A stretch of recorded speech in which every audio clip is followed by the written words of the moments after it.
Hello everyone, কেমন আছে সবাই? আশা করি ভালো আছো। আর সবাইকে জানাই শুভ দীপাবলির অনেক অনেক শুভেচ্ছা। আজকে হচ্ছে কালী পুজো।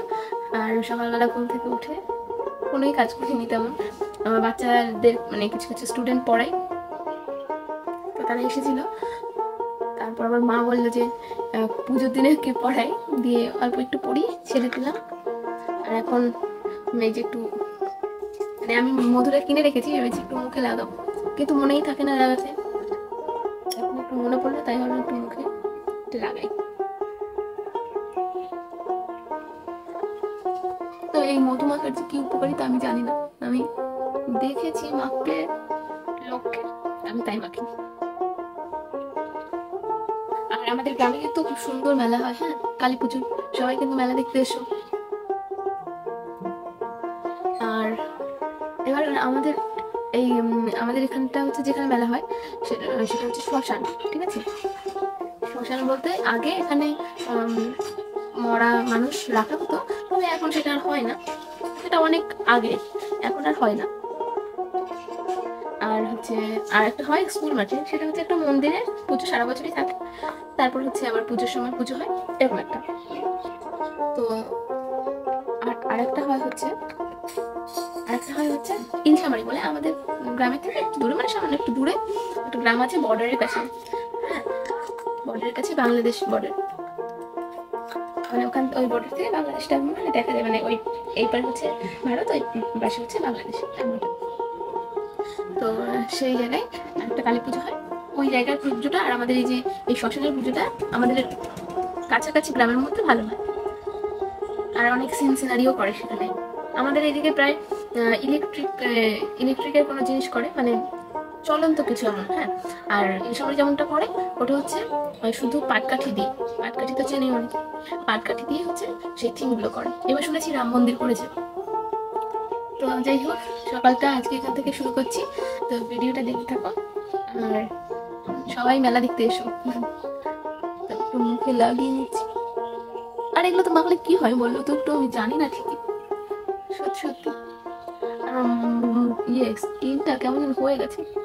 আমি কিছু কিন্তু ইউজ করি না, এই ইউজ না করার জন্য হচ্ছে নাকি মুখে কেমন একটা কেমন কালো কালো কেমন হয়েছে। এমনি মানুষ কালো, তারপর আবার কালো কালো হলে বোঝা যায় না। তো যাই হোক, দেখা হচ্ছে আবার পরে। ভিডিওটা দেখেই বুঝতে পারছো এটা কিন্তু অনেকদিন আগের ভিডিও, কালী পুজোর মধ্যেকার ভিডিও। এবার কালী পুজোর দিনটা ঠিক আমার এমনভাবেই শুরু হয়েছিল। তারপর এই দেখো, এই পেচুরামকে আবার কাকি আমার কাছে দিয়ে গেল। এই পেচুরাম আবার এখন নাচ করতে শিখেছে। পুরো মারিগুনে তার মাত্র 4টে দাঁত হয়েছে। 4টে দাঁত হলে কি হবে, মুখের মধ্যে যা কিছুই দাও না কেন ঠিক খেয়ে নেবে। এনার একটা বাজে অভ্যাস আছে, এনাকে দাঁড় করিয়ে ধরলেই হিসু করে দেয়। ভাই হিসু করে দিয়েছে বলে আমি আবার হাত দেখিয়ে বলছিলাম তোকে মারবো। এটা হচ্ছে ভাইয়ের মজার সময়। পিটানোর কথা শুনলেও এদের হাসি পায়।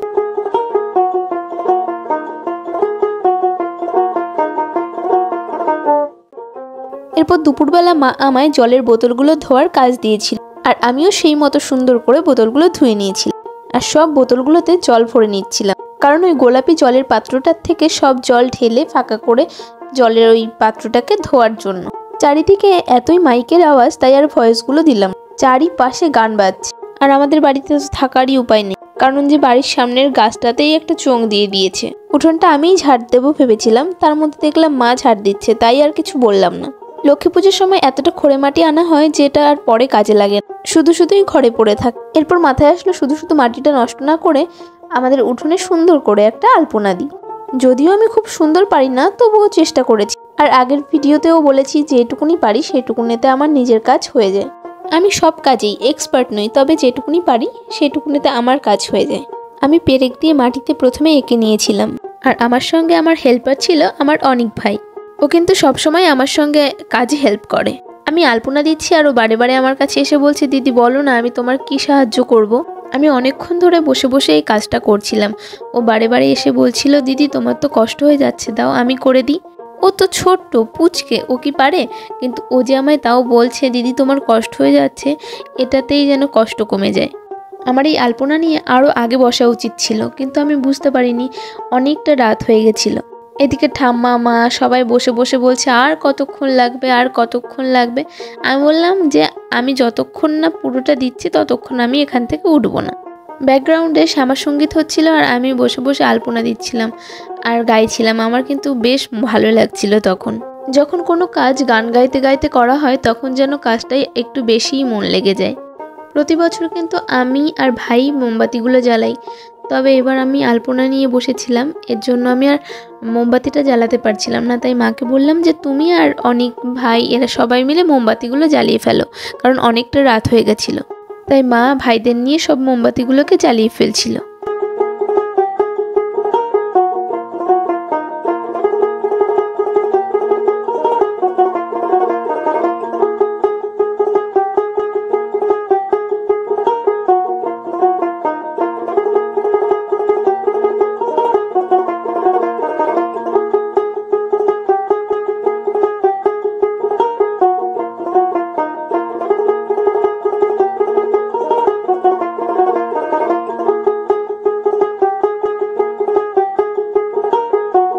আর এইদিকে এই পুচকি ভাইটা কান্না করছে আমার আলপনার মধ্যে নামবে বলে।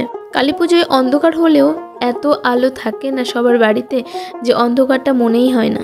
ফাইনালি আমার আলপনা দেওয়া কমপ্লিট। তো ভাবো যে ওই যে দেখেছো মাঝখানে যে মোমবাতিটা জ্বলছে ওটা প্রায় নিভে যাবে এমন একটা অবস্থা। দেখতে পেরেছো মোমবাতিগুলো নিভে যাবে, অনেকগুলো নিভেও গেছে। তো আমার এতটাও টাইম লেগেছে পরে। ওইদিকে মা রেডি হয়ে বসে আছে আমার জন্য, কারণ আমাদের একটা নেমন্তন্ন আছে। তো আমিও রেডি হয়ে নিয়েছি বলতে একটা চুড়িদারই পরেছি শুধু। আর যেই বাড়িটাতে নেমন্তন্ন ছিল এই যে হচ্ছে আমাদের বাড়ি, আর ওই যে লাইট জ্বলছে ওইটা হচ্ছে নেমন্তন্ন ওই দাদুর বাড়িতে কালী পুজো। তাই আমি আর মা যাচ্ছি এখন প্রসাদ খেতে। আমরা আমাদের বাড়ির থেকে ওই বাড়ি হেঁটে হেঁটে নাচতে নাচতে আমরা বরযাত্রী গেছি, কারণ ওটা আমার একটা কাকির বাড়ি। এই দেখো সেই মাকে প্রণাম করে আমরা চলে গেছিলাম খেতে। এরপর আমি আর মা খেতে বসে পড়েছি খিচুড়ি, আলুর দম, চাটনি, পাঁপড় আর হচ্ছে সঙ্গে ছিল মিষ্টি। আর এদিকে খিচুড়িটা এত গরম ছিল যে মার রিয়াকশনটা দেখেই বুঝতে পারছো। এর মধ্যে সব কটা খাবারই খুবই ভালো হয়েছিল, তার মধ্যে আমার সবচাইতে ভালো লেগেছিল চাটনিটা। এরপর বাড়ি আসতেই এই টুনটুনি আমায় বলছে যে দিদি একটা খুফিয়া রাজ দেখবে। আমি বললাম কি দেখবো দেখা। ও বলছে এসো তাহলে আমার পেছন পেছন। দিয়ে এই যে একটা তার দেখতে পেরেছো, এই তারটার থেকে এই যে একটা তার গেল সেটা দেখাচ্ছে। আর তারপর গিয়ে আমাদের ফ্রিজের কাছে ওরকম একটা তার গিয়েছে, ফুটো করে দিয়েছে, ওটাও দেখাবে। দিয়ে ও ভেবেছে হয়তো এটা হচ্ছে কানেক্টেড তারটা। তো আমাকে বলছে দিদি দেখো এখান থেকে ওই পর্যন্ত চলে গেছে, কিন্তু ওই তারটা আলাদা আর আমাদের তারটা আলাদা ছিল, সেটাও জানতো না। ফ্রিজে শক দেবে না, ওই মাটিতে তারটা পুঁতে দেয়, ওটাকে কি বলে আমি ঠিক জানি না। ওই কাজটা করা হয়েছে, কিন্তু ও ভেবেছে এটা হচ্ছে জয়েন্টেড, ওদের বাড়ির থেকে মানে ওদের ঘর থেকে আমাদের ঘর পর্যন্ত এসেছে, এটা হচ্ছে একটা খুফিয়া রাজ। দিয়ে ও আমার সাথে শেয়ার করলো বলে আমিও তোমাদের সঙ্গে শেয়ার করলাম। ভাই এই কথাগুলো আরও মিষ্টি করে বলছিল, কিন্তু পাশেই গান বাজছিল বলে আমি এই কথাগুলো আর রাখতে পারিনি। আজ দিওয়ালি, আর আজকের দিনে দু একটা বাজি না ফাটালে হয় নাকি। তাই আমিও এই রাত্রেবেলা সব ভাই বোনদের নিয়ে বাজি ফাটানোর প্রস্তুতি নিচ্ছিলাম। আমার থেকে ছোট ভাই বোনগুলো কি সুন্দর দেখছি বাজি ফাটাচ্ছে, কিন্তু আমার এইদিকে আমি বড় হয়ে আমারই ভয় লাগছিল।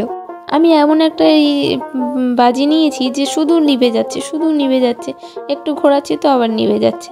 আমি আবার আসছি জ্বালাতে, আর এরা কি সুন্দর করে একবারই জ্বালিয়ে কি সুন্দর ঘোরাচ্ছে।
আর এই যে একটা চরকি যেটা কিনা ভাই ধরাচ্ছিল। সবাই দেখে কি সুন্দর আগুনের ফুলকির মধ্যে লাফায়। আমিও লাফাবো বলে দাঁড়িয়ে আছি।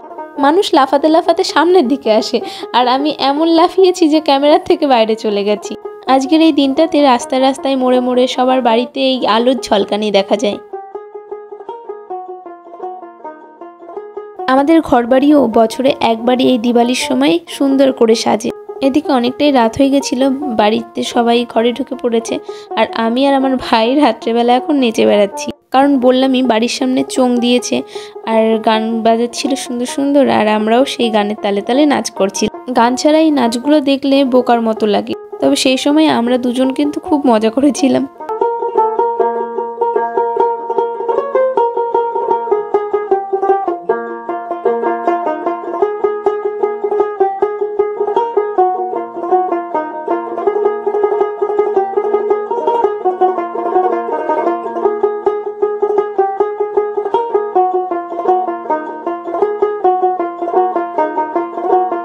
আমরা নাচ করছিলাম আর এর মধ্যে দেখলাম পাশের বাড়ির একটা বোন এসেছে। আমি ওকেও বলছিলাম, বোন তুইও নাচ। ও বলছে কি নাচ করবা? আমি আবার ওকে ডান্স স্টেপগুলো শিখিয়ে দিচ্ছিলাম। তো আজকের এই দিনটা আমার এই নাচ করতে করতে শেষ হলো। তো এখন